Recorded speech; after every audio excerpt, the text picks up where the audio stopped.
Salut tout le monde, bienvenue au deuxième épisode de À contre-courant, une mini-série web présentée par Cano Kayak Québec et Rivière Concept portant sur les astuces et techniques de rivière.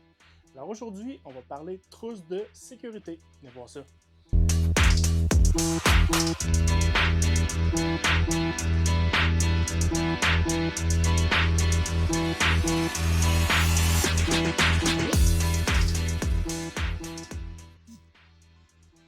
Ok, alors aujourd'hui, on va parler de trousse de sécurité ou la fameuse sacoche de rivière là, qu'on va traîner avec nous, peu importe le type d'embarcation.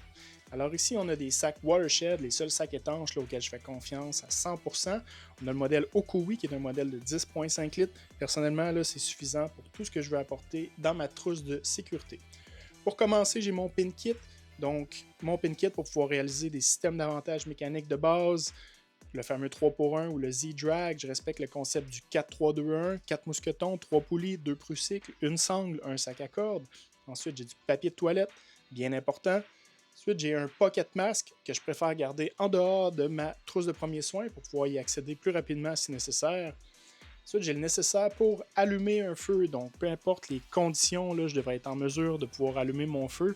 J'ai différents types d'allume-feu, puis j'ai différents moyens pour allumer mon feu, comme des allumettes étanches dans un contenant étanche.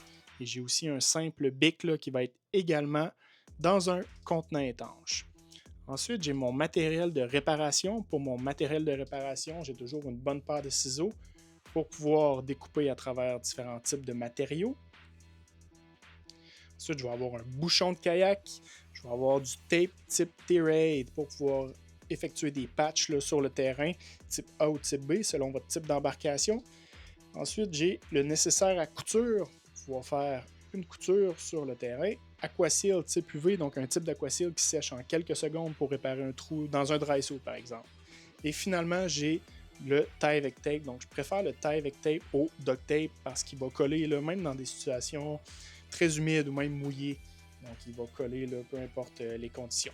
Finalement, j'ai ma trousse de premiers soins. Dans ma trousse de premiers soins, j'ai ma documentation. Donc, j'ai mon guide de poche de la Croix-Rouge. J'ai aussi des documents comme la liste de contenu, un rapport SOAP, un rapport d'accident, un plan d'urgence, tout ça que je vais imprimer sur du papier Right in the Rain au laser. Alors, merci d'avoir écouté la vidéo jusqu'au bout. On se retrouve pour un prochain épisode de À contre-courant.